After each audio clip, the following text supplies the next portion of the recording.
నేను ఒక్కటే మాట చెప్పిన, సౌండ్ అంటే పెంచాయా బాబు?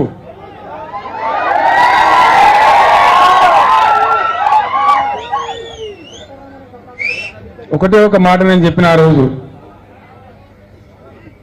ఆంధ్రప్రదేశ్ రాష్ట్రం నుంచి ఇవాళ నేను ఢిల్లీకి వెళ్తున్నా, తెలంగాణ రాష్ట్రంలో మళ్ళా వచ్చి తిరిగి అడుగు పెడతా అని చెప్పిన. అంటే ఈ మాట చెప్పానంటే ఎంత ఆత్మవిశ్వాసం ఉండాలి, ఎంత ధైర్యం ఉండాలి, ఎంత నమ్మకం ఉండాలి. చిన్న విషయం కాదు. నేను ఒక్క మాట మాట్లాడితే నన్ను నాతో ఆడుకునేటువంటి ఆంధ్ర పేపర్ వాళ్లకు ఈ మాట చెప్పిన. నేను అన్న ప్రకారమే మీ అందరి ఆశీర్వచనం, మీ అందరి దీవెన, మీరందరిచ్చిన బలం, తెలంగాణ ప్రజలిచ్చినటువంటి బలం, దాంతో ఆ రోజు నేను విమానం ఎక్కి ఆంధ్రప్రదేశ్ రాష్ట్రం నుంచి పోయినా, మళ్ళా విమానం దిగినా అంటే తెలంగాణ రాష్ట్రంలో దిగినా. ఇక్కడ విషయం ఏంది, తెలంగాణ వచ్చింది, మీరందరూ కూడా దీవించినారు, 10 ఏళ్ల పాటు పరిపాలన చేసిన. తెలంగాణ రాకముందు చెట్టుకొగడు గుట్టకొగడు అయినటువంటి తెలంగాణ ప్రజలు 20 ఎకరాల భూమి ఉన్న ఆసాం కూడా హైదరాబాద్కు వచ్చి ఆటో రిక్షా నడిపినటువంటి మహబూబ్ నగర్, నల్లగొండ వగైరా ప్రాంతాల బిడ్డలు, ఫ్లోరైడ్తో నడుములు వంగిపోయినటువంటి లక్షలాది మంది ప్రజలు, మంచినీళ్ళు లేవు, కరెంటు లేదు, సాగునీళ్లు రావు, చాలా గందరగోళమైన పరిస్థితి. చేనేత కార్మికులు మొత్తం ఎక్కడికక్కడ ఒక్కొక్క రోజు 7, 6, 11 మంది చచ్చిపోయే పరిస్థితి. చాలా దుర్భరమైన పరిస్థితి. కొత్త రాష్ట్రం, ఎటు పోవాలి, ఏ దారి పట్టాలి, ఎక్కడ పని మొదలు పెట్టాలి, ఏది ముఖ్యం, అగమ్యం, కొత్త కొండలు ఈగలు వచ్చినట్టు. అటువంటి రాష్ట్రాన్ని ఒకటి ఒక పొదరిల్లు నిర్మించుకున్నట్టుగా బ్రహ్మాండంగా మనం చేసుకుంటూ వచ్చినాం. మొట్టమొదలు ముసలి వాళ్ళ యొక్క, నిరుపేదల యొక్క, నోరు లేని ముసలి వాళ్ళ యొక్క గోస తీర్చాలని ఆసరా పెన్షన్ మొట్టమొదటి 200 దాన్ని 1000 రూపాయలు చేసుకున్నాం. ఆ పై టర్మ్లో మనం 2000 చేసుకున్నాం. వాళ్ళందరూ కూడా సెటిల్ అయిపోయింది, సంతోషంగా ఉండేది, బాగా ఉండేది. వ్యవసాయం స్థిరీకరించాలి, రైతు బాగుండాలి, అంటే నీళ్లు రావాలి, చెరువులు బాగా కావాలి. కాకతీయ రాజులు కట్టినటువంటి చెరువులు బాగా అయితేనే నీళ్లు వచ్చినా సరే ఆ చెరువులు నింపుకుంటూ పోతే భూగర్భ జలాలు ఉంటాయి, రైతు స్థిరపడతారని ఒక 5-6 కార్యక్రమాలు తీసుకున్నాం. మొదటిది ప్రపంచంలోనే ఎక్కడ లేదు, మన దేశంలో మొదటికే లేదు. మన దేశంలో కూడా చాలా పెద్దవాళ్ళు, మేము రైతులమని చెప్పుకున్న వాళ్ళు, రైతు నాయకులమని చెప్పుకున్న వాళ్ళు, స్వయంగా రైతులమని చెప్పుకున్న వాళ్ళు, చరణ్ సింగ్ గారు కావచ్చు, దేవిలాల్ గారు కావచ్చు, మహారాష్ట్రలో వసంత్ దాదా పాటిల్ కావచ్చు, వాళ్ళంతా రైతులే. నిజానికి నేను కూడా రైతులే, ఎవరు పెట్టలే. అశోక్ గులాటి అని చెప్పి నాకు ఒక ఆగ్రో ఎకానమిస్ట్ మిత్రుడు ఉంటే ఆయన నేను అడిగిన, మాది కొత్త రాష్ట్రం ఇట్లా జరిగింది, స్థిరమైపోయినాం, బాధపడ్డాం, సరే ఇప్పుడు విడిపోయినాం, రైతు బాగుండాలి, వ్యవసాయ స్థిరీకరణ జరగాలి, ఏం చేయాలి ఆయన చెప్పిన వాళ్ళకి 2-3 ఇన్పుట్స్ చేయండి. దాంతోపాటు ప్రపంచవ్యాప్తంగా కూడా ప్రభుత్వాల యొక్క మద్దతు లేకుండా వ్యవసాయం జరుగుతలేదు, వ్యవసాయంలో ఉన్న బాధలు అటువంటి. మంచి పంట చెట్టానికి రాలవాన పడుతుంది, మంచి పంట 2 తల్లైతే పండుతుందంటే తల్లిదాకా ఎండిపోతుంది, ఏదో రోగం వచ్చి ఎండిపోతుంది. అనేక రకాల బాధలు ఉంటాయి. వాటి నుంచి తట్టుకొని రైతు నిలబడాలి అంటే ప్రభుత్వం యొక్క ధీమా, మా ప్రభుత్వం ఉంది, మమ్మల్ని చూస్తుంది, మమ్మల్ని కాపాడుతున్న ఒక ధీమా మీ రైతాంగంలో రావాలి. రావాలంటే ఏం చేయాలంటే నువ్వు ఎంత ఇస్తావో నాకు తెలియదు. అంతకుముందు మనం 20 బస్తాలు ఇస్తామనుకున్నాం, రైతుకు 4, 5, 6, 10 యూరియా బస్తాలు ఇద్దామనుకున్నాం. ఆయన ఏమన్నాడంటే వానకాలం తీసుకున్న 2 బస్తాలు మిగిలితే మళ్ళీ యాసంగికి 2 బస్తాలు తెచ్చుకోవడాయన, నువ్వు 20 బస్తాలు వేసిస్తే ఆ 2 బస్తాలు అమ్ముకుంటాడు, మళ్ళా రైతు బంధు పథకం బదనామవుతుంది. నువ్వు ఇయ్యదలుచుకున్నది ఏదైతే ఉందో నువ్వు 1000 ఇస్తావా, 2000 ఇస్తావా, ఎకరాన్ని తెచ్చిస్తావు నిర్ణయం చేసి డబ్బులు నేరుగా బ్యాంక్ ఖాతాలో వేయి, మధ్య దళారీ లేకుండా, రూపాయి లంచం లేకుండా నేరుగా రైతు ఖాతాలో వేయి. నువ్వు ఇచ్చిన డబ్బుకు ఆ రైతు యజమాని కావాలి. ఎందుకంటే ఆయన పురుగుల మందు పట్టింది, ఆయన ట్రాక్టర్ గురించి పైసలు అవసరం ఉంటాయి, ఆయన విత్తనాలు అవసరం ఉంటాయి, ఆయన నాటేయడానికి అవసరం ఉంటుంది. ఎవరు అవసరం ఎట్టుందో తెలియదు కాబట్టి డబ్బులు ఇవ్వని చెప్పిన మొత్తం ప్రపంచంలో మన భారతదేశంలో మొట్టమొదటిసారిగా రైతు బంధు అనే పథకాన్ని పుట్టించి బ్రహ్మాండంగా మనం చేస్తున్నాం. ఎంత మంచిగా అంటే ధరలు చేసిన తర్వాత మధ్యలో ధరలు లేడు, ఇవాళ అడిగేది లేదు, ఏ ఆఫీస్ పోయేది లేదు, దరఖాస్తు లేదు, దఫ్తర్ లేదు, దండం పెట్టేది లేదు. అక్కడ నేను బ్యాంక్ డబ్బులు వేస్తే వచ్చి మంచిగా మీ సెల్ ఫోన్ మోగుతుంటే బ్రహ్మాండంగా బంధు వస్తాను. చాలా బాగా జరిగింది. సరే ఈ కాలంలో వచ్చిన తర్వాత ఇంకో 1000 రూపాయలు పెంచుతామని అనుకున్నాం, కానీ అది కింది చేస్తారు. నిమిషం పాటు పోకుండా ఇచ్చే కరెంటు 2, సాగునీళ్ళు పటిష్టం చేసి కాళేశ్వరం పూర్తయిన తర్వాత గోదావరి నీళ్లు తెచ్చి కాలువ 8, 9 నెలలు 10 నెలలు పారేటువంటి కాకతీయ కాలువ ఈ కన్నాలు చూసినారు. ఇక సార్ నీళ్ళ దాకా వచ్చినాయి. అక్కడక్కడ భయంకరంగా తుంగ ముసిపోయింది చాలా దగ్గర. ఇక వద్దు అని దాకా మా పొలాలు జాలు పడుతుంది అని దాకా కూడా నీళ్లు వచ్చినాయి. నీళ్లు తెచ్చినాం, చెరువులు బాగు చేసినాం, కరెంట్ 24 గంటలు ఇచ్చినాం, రైతు బంధించినాం. ఎవరన్నా రైతు దురదృష్టం కొద్ది చనిపోతే 5 లక్షల రూపాయలు వారు తిరిగే లోపల వాళ్ళకి జమ అయ్యేటట్టు చేసినాం. ఆ కుటుంబం రోడ్డు మీద పడ్డది. అట్లనే కొన్న పండించిన ధాన్యాన్ని చాలా తమాషా జరిగింది. రైస్ మిల్లర్ గోల్మాల్ చేస్తాం, కరువు తీయడం, ఇది తీయడం, అది తీయడం, మోయిచర్ లేదనడం, 15% లేదనడం. మీటింగ్ పెట్టి నేను క్యాబినెట్ మీటింగ్ పెట్టి ఎట్లా సార్లు వాళ్ళు ఉన్నాయంటే వాళ్ళు చెప్పారు ఎంత నష్టం అవుతుంది ప్రభుత్వానికి ఈ కీలకమైన మండలం చెప్పి. మొత్తం మనమే ఉన్నాము ఉంటే ఎంత నష్టం వస్తుందని నేను అడిగాను. సార్ ఒక 750 నుంచి 850 కోట్ల నష్టం వస్తుందని చెప్పాను. నేను చెప్పిన ఫ్రీ కరెంట్ కోసం ఒక 12,000 కోట్లు ఖర్చు పెడతా ఉన్నాం, రైతు బంధు కింద ఒక 15,000 కోట్లు ఖర్చు పెడతా ఉన్నాం. ఇన్ని చేసిన వాళ్ళము ఈ 700,000 కోట్ల కోసం మళ్ళా రైతులు నాగం పట్టద్దు, వాళ్ళని దళారుల పాలు చేయొద్దని జాగ్రత్తగా కోడి తన పిల్లలు కాపాడుకున్నట్టుగా ఈ రైతాంగం ఎక్కడ కూడా మనం నర్వస్ కావద్దని మనం తెలియజేసుకొని 7,500 కొనుగోలు కేంద్రాలు పెట్టి ఎక్కడెక్కడిని కొనుగోలు చేశాం. ఆ కొన్న డబ్బులు కూడా మళ్ళా మధ్య దళాలు లేడు, షిఫ్టీలు లేవు, స్టేట్లు లేదు, బీట్లు లేదు, ఏం లేదు, నేరుగా బ్యాంకులో పుస్తకం చేశాం. దీంతో ఏమైంది ఫలితం ఎందుకు చెప్తున్నా ఈ కథ అంతా మీకు తెలియదు కాదు. ఎందుకు చెప్తున్నా అంటే 54 లక్షలు 55 లక్షల టన్నులు ధాన్యం పండించే తెలంగాణ 3.5 కోట్ల టన్నుల ధాన్యం పండించే స్థాయికి వెళ్ళిపోయింది. పంజాబ్ కాదనే స్థాయికి పోయినాం. రైతులలో ఒక ధీమా వచ్చింది. హైదరాబాద్ ఉన్న పాత రైతులు ఎప్పుడో పొలాలు విడిచిపెట్టుకున్నారు కూడా వచ్చి గురపేక జరుపుకొని మళ్ళా ఒకసారి మొదలుపెట్టింది. ఇది నాకంటే ఎక్కువ మీకు తెలుసు బాగా. అట్లా బ్రహ్మాండంగా మంచిగా పంటలు పండినాయి, రైతులు శాంతిగా ఉన్నారు. చాలా బాగా ఒక ధైర్యం వస్తా ఉంది రైతులలో, ఒక విశ్వాసం. ఒక సందర్భంలో రైతులు ధాన్యం తడిచిపోవడం, అది మొలకెత్తడం. నేను చెప్పిన మొలకచ్చి కూడా 100 ఏం నష్టం వచ్చేది లేదు, అది బాయిల్ రైస్ మిల్కి ఇద్దాము, ఇంకేం బాధ లేదని చెప్పి తడిసిన ధాన్యం, రంగు వేసిన ధాన్యం, మొలకెత్తిన ధాన్యాన్ని కూడా కొనిపించిన. దాంట్లో ఒక ధీమా వచ్చింది. చాలా బాగా తెలంగాణ సమాజం పంట పండియడమే కాదు, ఒక ధీమా వచ్చి బాగా ముందుకు పోయినాం. సంక్షేమ రంగంలో కూడా అందరిని ఆదుకున్నాం. అదే పద్ధతిలో దళిత బంధు తెచ్చినాం. మీ అదృష్టం, మీ నియోజకవర్గం అదృష్టం. హుజరాబాద్ లో పైలట్ ప్రాజెక్టు పెట్టి బ్రహ్మాండంగా తెలంగాణలో దళితులైనటువంటి ఆత్మ గౌరవంతో ఉన్నటువంటి దళితులు ఏ నియోజకవర్గంలో ఉన్నారంటే హుజరాబాద్ నియోజకవర్గంలో మాత్రమే. ఆ గౌరవం కౌశిక్ రెడ్డి గారికే పోతుంది.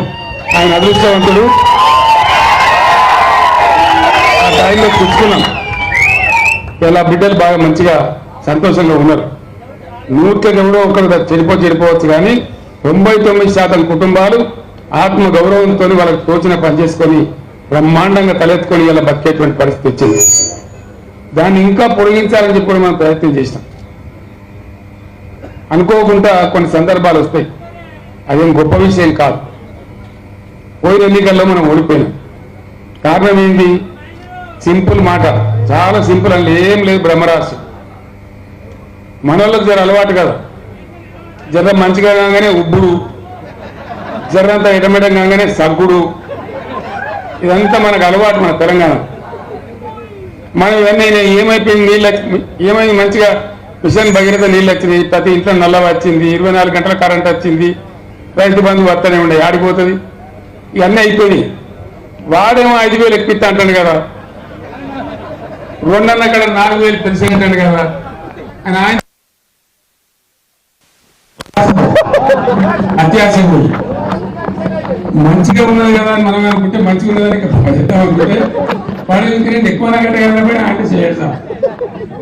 సరే మీ హుజూరాబాద్ టైగర్ కౌశిక్ రెడ్డి అడ్డు గెలిచారు, దీవించి గెలిపించింది.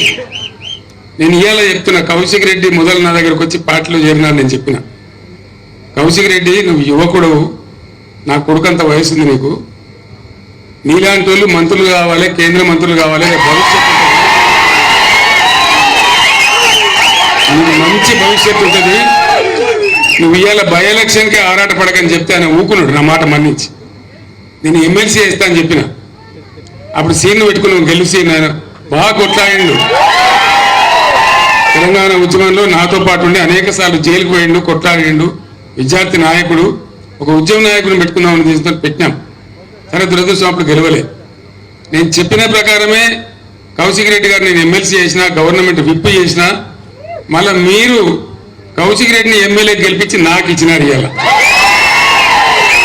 మీ అందరికీ కూడా నేను ధన్యవాదాలు తెలియజేస్తా ఉన్నా. ఈ నియోజకవర్గానికి మీకు డోకా లేదు, ఇది టెంపరీ సెట్ బ్యాక్. రాజకీయాలలో ఉండే వాళ్ళకు ఒక నిబ్బరం, ఒక ఇది ఉండాలి.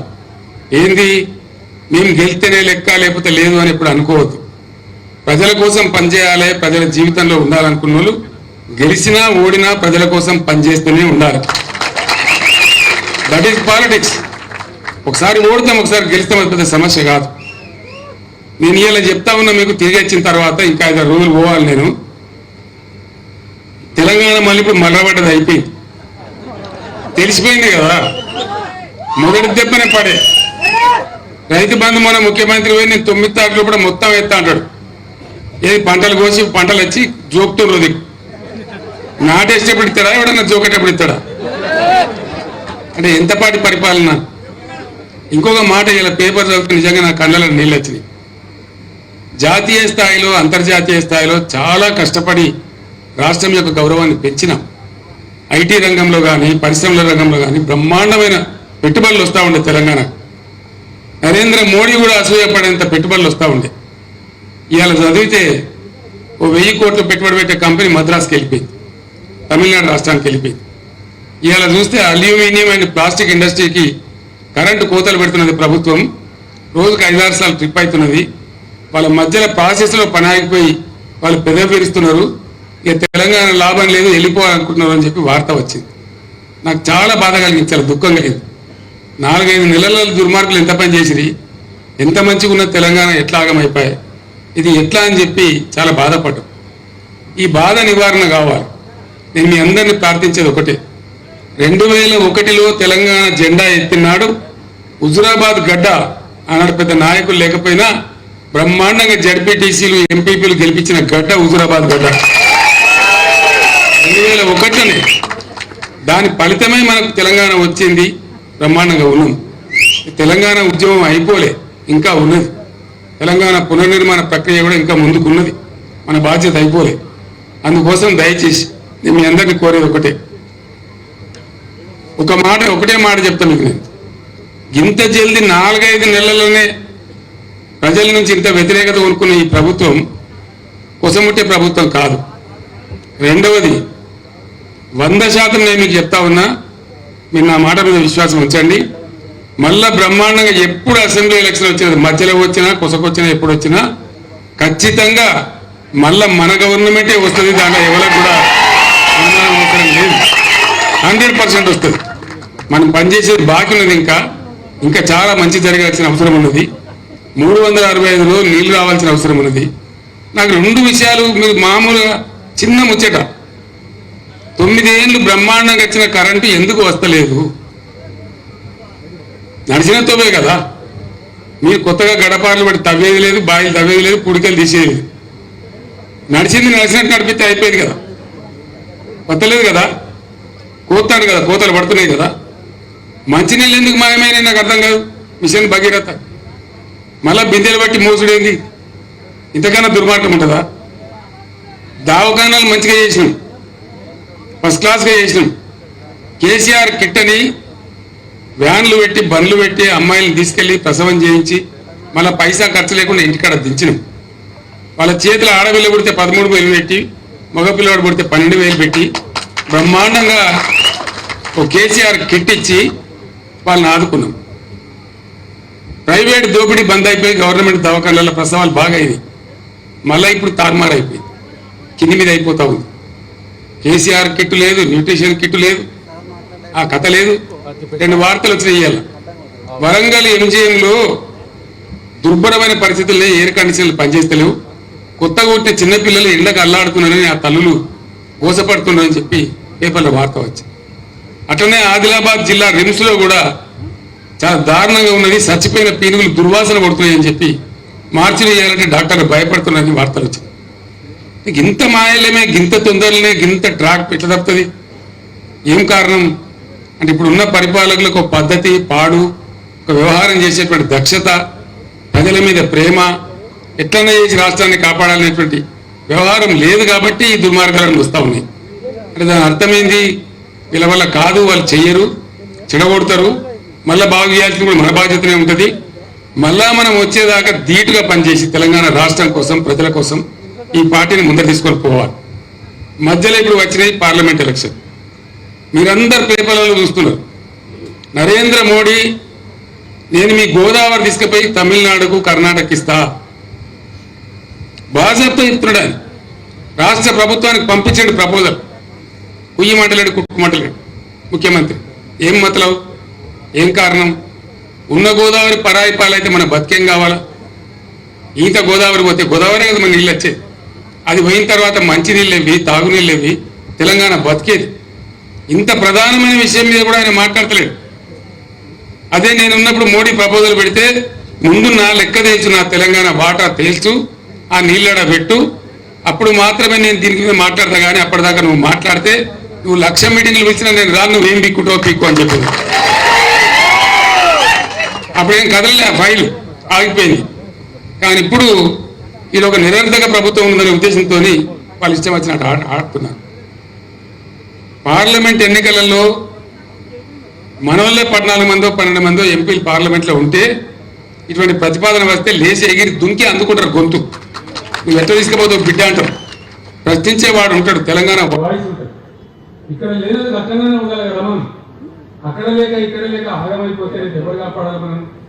అందుకోసం ఎట్టి పరిస్థితులలో బ్రహ్మాండంగా బీఆర్ఎస్ గెలవాలి పార్లమెంట్ ఎలక్షన్లలో. వినోద్ కుమార్ గురించి నేను చెప్పాల్సిన అవసరం లేదు. ఆయన గతంలో కూడా ఎంపీగా పనిచేసాడు. నడమలిసిన సంజయ్ అనే సన్నాసి ఏం చేసాడో మీకు తెలుసు. అలా తంబాకు నవ్వులు అన్నప్పుడు మాట్లాడు తప్ప, దీని మీద వాడు తిట్టుడు తప్ప, తిట్ల పురాణం తప్ప ఇంకోటి లేదు.